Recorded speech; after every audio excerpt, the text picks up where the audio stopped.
রাত তখন প্রায় 1টা। হঠাৎ ফোনটা বেজে উঠল। প্রচুর বিরক্তি নিয়ে ঘুম চোখে ফোনটা হাতে নিতেই দেখলাম অচেনা নাম্বার। প্রথমে ভাবলাম ধরবো না, তারপর মনে হলো বিপদে পড়ে কেউ যদি ফোন করে রিসিভ করা উচিত। ঘুম জড়ানো গলার হ্যালো বলতেই অপর প্রান্ত থেকে শোনা গেল এক কাকতি ভরা কণ্ঠে, হ্যালো বাবু, আমি মা বলছি, কেমন আছিস বাবা? থতমত খেয়ে গেলাম প্রথমে। তিনি বলতে থাকলেন, কতদিন তোকে দেখি না বাবা, আমার সোনা দাদু ভাই কেমন আছে রে? আর বৌমা, তোরা এসে একবার দেখা করে জানা রে বাবা তোদের বুড়ো মায়ের সঙ্গে। জানিস বাবু, আমার যখন কেমো চলে খুব কষ্ট হয়, তখন আমি তখন চোখ বুজে কী ভাবি জানিস?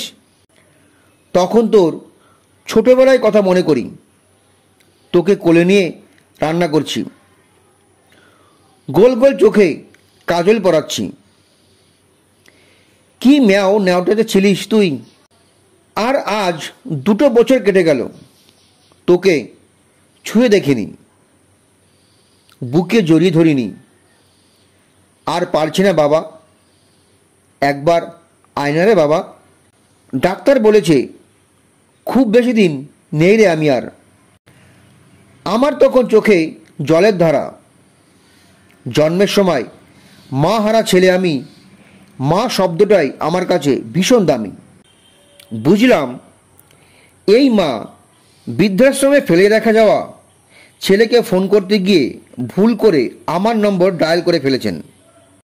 চোখ মুছতে মুছতে বললাম, বেশি দিন নেই মানে? আমায় ছেড়ে কোথায় যাবে তুমি? তুমি ঠিক সুস্থ হয়ে যাবে মা। উনি বললেন, পাগল ছেলে আমার, কাঁদিস না বাবু। আমি বিতান ঘোষ। এই 2 কামরার ফ্ল্যাট ছিল আমার আর আমার বাবার সংসার।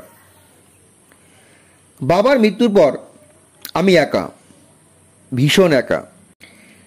আমার 2-1জন ভালো বন্ধু আছে, তারাই মাঝে মাঝে বাড়িতে এলে বাড়িটা প্রাণ ফিরে পায়।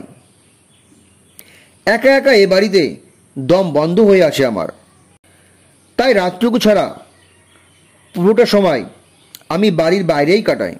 মা ছাড়া জগৎ কেমন তা আমি জানি।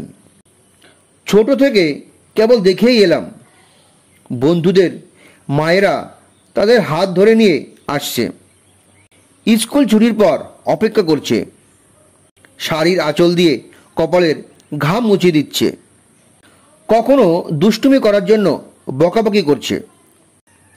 আমারও খুব ইচ্ছা করতো মা বলে ডাকতে, মাকে জড়িয়ে ধরতে, কিন্তু জন্ম থেকেই আমি যে মাতৃহারা, তাই সে স্বাদ আর পূরণ হয়নি আমার। আমার কাছে মা পৃথিবীর শ্রেষ্ঠ সম্পদ। বাবা আমাকে খুব যত্ন করে একা মানুষ করলেও মায়ের জায়গাটা চিরকাল ফাঁকাই থেকে গেছে আমার মনে। শোনো মা, তুমি আর কখনো এমন কথা বলবে না। ঠিকমতো ওষুধ খাবে, খাবার খাবে, দেখবে ঠিক ভালো হয়ে যাবে তুমি। তোমার বাবু সব সময় তোমার পাশে আছে মা। তুমি এক কাজ করো, কাউকে বলো আমার নম্বরটা লিখে নিতে, আমি মুখে বলছি। তোমার যখন ইচ্ছে করবে তুমি কাউকে বলবে ফোন করে দিতে। কেমন? ঠিক বলেছিস বাবা, সুগারে চোখে আর ভালো দেখতেও পাই না। আর আমি একদিন গিয়ে তোমার কাছে একটা ফোন দিয়ে আসবো, আমার নম্বরটা সেভ করে দেব। তখন যখন তোমার বাবার কথা মনে পড়বে তখনই কথা বলতে পারবে। সত্যি তুই আসবি বাবা? যাবো মা। অনেক রাত হয়েছে মা, রাতে খেয়েছো? হ্যাঁ রে বাবু, ওই সীমা বোনটা জোর করে খাবার খাওয়ায় আমায়। আর ওষুধ? ওটা তো খাইনি। আমি তো মরার জন্য দিন গুনছিলাম বাবা। এমন বলতে নেই মা, কত মানুষ শুধুমাত্র বাঁচার জন্য কত লড়াই করে যাচ্ছে জানো মা? আর তুমি এমন কথা বলছো বলো? যাও ওষুধটা খেয়ে নাও। হ্যাঁ বাবু, আজ আমি ওষুধ খাবো। আমায় বাঁচতে হবে, বাঁচতেই হবে তোকে দেখার জন্য, একটিবার বুকে জড়িয়ে নেওয়ার জন্য।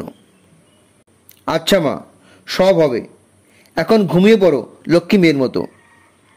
কাল আবার কথা হবে। নাম্বার তো লিখে দিয়েছি তোমায়।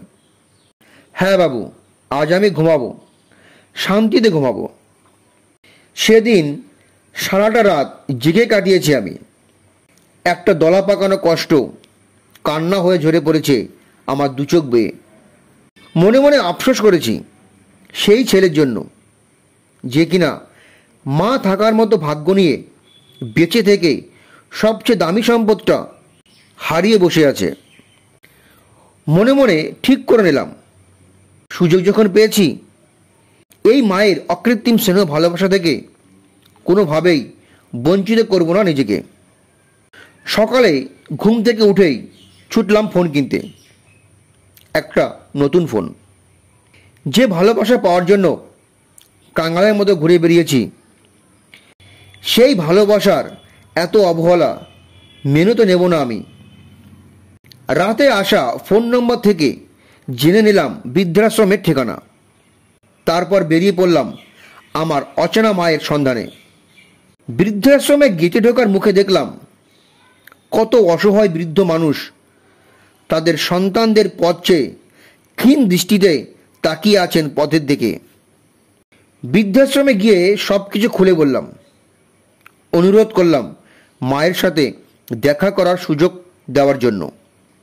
ওনারা আমাকে অনুমতি দিলেন। মায়ের ঘরের সামনে নিয়ে গিয়ে একজন মহিলা বললেন, দেখো তোমার সাথে কে দেখা করতে এসেছে। মা চমকে উঠে বিড়বিড় করে বলে উঠল, বাবু এলো বুঝি। ঘোলাটা চোখে মা আমার দিকে তাকিয়ে ভুরু কুঁচকে তাকালো। আমি ধরা গলায় বললাম, মা আমি বিতান, তোমার ছেলেই আমাকে তোমার কাছে পাঠিয়েছে। এই দেখো তোমার জন্য একটা ফোনও পাঠিয়েছে। মায়ের চোখ দিয়ে জল গড়ালো, কিন্তু ঠোঁটে ফুটে উঠল হাসি। বলল, পাগল ছেলের কাণ্ড দেখেছ? ছেলেটা চিরকাল পাগলই রয়ে গেল। আচ্ছা ও কবে আসবে? আমি বললাম, আসবে মা, আসবে। ওর যে কাজের চাপ, ভীষণ ব্যস্ত। আমি কিন্তু মাঝে মাঝে আসবো তোমার সাথে দেখা করতে। মা আমার মাথায় হাত বুলিয়ে বলল, আসবি বাবা, অবশ্যই আসবি।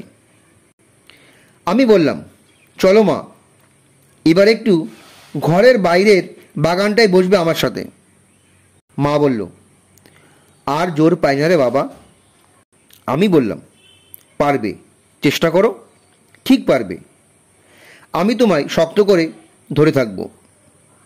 মায়ের হাত ধরে বাইরে বেরোতেই এক বৃদ্ধা বলে উঠলেন, সুমিত্রা তোমার ছেলে এলো বুঝি। মা হেসে বলল, ছেলেই। একজন বললেন, সুমিত্রা কতবার বলেছি একটু বাইরে বেরিয়ে হাঁটাহাঁটি কর, করিসনি। বাবা তোমার মাকে বলে যাও যেন একটু নিজের যত্ন নেয়।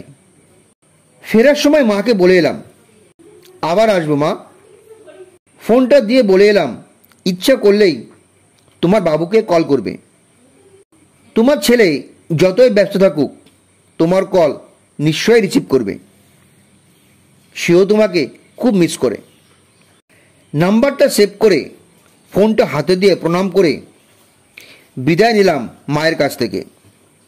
বৃদ্ধাশ্রমের অফিসে এসে বৃদ্ধার ছেলের সম্পর্কে যা যা ডিটেলস ছিল জোগাড় করার চেষ্টা করলাম। ওনারা প্রথমে রাজিই হতে চায়নি দিতে, কিন্তু অনেক অনুরোধের পর আমি ওনাদের বোঝাতে পেরেছিলাম যে এই অসুস্থ বয়স্ক মানুষটির সাথে আমি তার ছেলের একটু যোগাযোগ করে দিতে চাই। অফিস থেকে আমাকে জানালো বহু বছর ধরে ওনার ছেলে কোনো যোগাযোগ রাখে না ওনার সাথে। ফোন নম্বরটাও চেঞ্জ করায় কোনোভাবেই যোগাযোগ করা সম্ভব হয়নি। বৃদ্ধা প্রতিদিন চেষ্টা করে ছেলের সাথে কথা বলার নাম্বার ডায়াল করে, কিন্তু প্রত্যেকবার ব্যর্থ হয় নিজের ছেলের গলার আওয়াজ শুনতে। বুঝলাম এরকম কোনো একদিন ডিজিট ভুল ডায়াল করার জন্যই আমার কাছে রং নম্বরে কল চলে এসেছিল। সেদিন রাতেই আবার বেজে উঠল আমার ফোনটা। হ্যালো বাবু, খেয়েছিস? বললাম। তুমি ওষুধ খেয়েছো মা? হ্যাঁ বাবা, খেয়েছি। জানিস বাবু, তোর পাঠানো ফোনটা আমি আশ্রমের সবাইকে দেখিয়েছি। জানিস বাবু, সবাই বলেছিল তুই নাকি তোর মাকে ভুলেই গেছিস। ওরা কি বোকা, ওরা জানে না তুই তোর মাকে কত ভালোবাসিস। জানিস বাবু, আজ আমি ভীষণ খুশি, আবার বাঁচতে চাই আমি। আমি চোখ বুঝলাম, আমার এই মিথ্যা বলাটা যদি অন্যায় হয়ে থাকে হোক, কিন্তু মায়ের খুশিটা আমার কাছে ভীষণ গুরুত্বপূর্ণ। কেন জানি না, বাবা মা না থাকা সত্ত্বেও আমার আর একা মনে হচ্ছিল না। আর ঠিক এইভাবে শুরু হলো আমাদের মা ছেলে সম্পর্ক। মায়ের বাবুর প্রক্সি দিতে দিতে একসময় মেনে নিলাম আমার মা আছে, যে কিনা প্রতিনিয়ত আমার খোঁজ রাখে। এরপর 6 মাস কেটে গেছে। রোজ রাতে মায়ের সাথে কথা হয় আমার। শারীরিক কষ্টে যখন মায়ের রাতে ঘুম আসে না, আমিও ফোনের এপারে রাত জাগি। অফিসের লাঞ্চ টাইমে মাকে ফোন করতে করতেই খাওয়া শেষ করি। বন্ধুরা বলে, কিরে ভাই, গার্লফ্রেন্ড? আমি অহংকার করে বলি, না না, আমি আমার মায়ের সাথে কথা বলছি। মা আজও জানে না আমি তার বাবু নই, আর জানাতেও চাই না। এই ভালোবাসার ভাগ আমি কাউকেই দিতে চাই না। আমি চেষ্টা করেছিলাম মায়ের সাথে তার ছেলের যোগাযোগ করিয়ে দিতে, কিন্তু সেই অকৃতজ্ঞ বোকা ছেলে মায়ের পরিচয় স্বীকারই করেনি, আমিও জোর করিনি। আমি প্রতি সপ্তাহে একবার করে মায়ের সাথে দেখা করতে চাই। বন্ধুদের নিয়ে গিয়ে মায়ের জন্মদিন পালন করতেও ভুলিনি। মায়ের ওষুধ, খাবার, ফল সব দিয়ে আসি। মায়ের চিকিৎসার খরচের দায়িত্ব আমি নিয়েছি। মা এখন অনেকটা সুস্থ। কেমো শেষ হয়েছে। কেমো চলার সময় আমি হাসপাতালে গেছি, পাশে থেকেছি মায়ের ছেলের বন্ধু হিসেবে। মা আমি দুজনেই ভালো আছি। দুজন দুজনের পরিপূরক হয়ে দিব্যি কেটে যাচ্ছে দিনগুলো। আমার মায়ের অভাব পূরণ হয়েছে, আর আমি থেকে গেছি মায়ের ছেলে হয়ে। আসলে যার যেটা থাকে সে তার কদর বোঝে না। কদর বোঝার জন্য কোনো কোনো সময় অভাবের প্রয়োজন হয়।